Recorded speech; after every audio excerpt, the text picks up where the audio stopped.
Hello! ഈ ചിരിച്ച് കളിച്ച് ഞങ്ങൾ പോണത് ഇവൻ്റെ ഒരു ഫോട്ടോ എടുക്കാൻ വേണ്ടിയിട്ടാണ് കേട്ടോ. അപ്പോൾ ഇവൻ്റെ ബർത്ത്ഡേക്ക് വേണ്ടിയിട്ട് ഞങ്ങൾ തന്നെയാണ് കേട്ടോ ഫോട്ടോ എടുക്കണത്. അപ്പോൾ ഈ പാടം ബേസ് ചെയ്തിട്ട് ഫോട്ടോ എടുക്കാമെന്നാണ് കേട്ടോ. ഈ ചിരി കോസ്റ്റ്യൂമിലും അതുപോലെ വേറൊരു കോസ്റ്റ്യൂമിലാണ് ഞങ്ങൾ ഫോട്ടോ എടുക്കാമെന്ന് വിചാരിച്ചത്. അപ്പോഴത്തേക്കിനും രതീഷേട്ടൻ വരണം. രതീഷേട്ടൻ വന്നിട്ട് രതീഷേട്ടൻ്റെ ഫോണിലും കൂടി ഫോട്ടോ എടുക്കണം.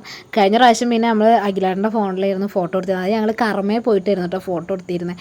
അപ്പോൾ ഇപ്രാവശ്യം ആരും കൊണ്ടുപോകാത്ത കാരണം ഞങ്ങൾ ഞങ്ങളുടെ ഏരിയയിൽ തന്നെ ഫോട്ടോ എടുക്കാമെന്ന് വിചാരിച്ചു. അപ്പോൾ ഈ വരമ്പത്തു നിന്നൊക്കെ വെച്ചിട്ട് 2-3 എണ്ണമൊക്കെ എടുത്തു. പക്ഷെ ഇപ്പം നിന്നാൽ നിൽക്കണില്ല എന്ന് വെച്ച് കഴിഞ്ഞാൽ ഓടി കളിക്കുകയാണ്. അപ്പോൾ ഒരു ഫോട്ടോ എടുക്കാൻ നമുക്ക് പറ്റണില്ല. കണ്ട പൈപ്പും തേങ്ങയും കൊലയൊക്കെ എടുത്തിട്ടാണ്. അപ്പോൾ ഇനി നമുക്ക് അവസാനം കുറച്ച് ഫോട്ടോസൊക്കെ കാണാം കേട്ടോ. കുറച്ച് ഫോട്ടോ ഒക്കെ കിട്ടിയിട്ടുണ്ട്.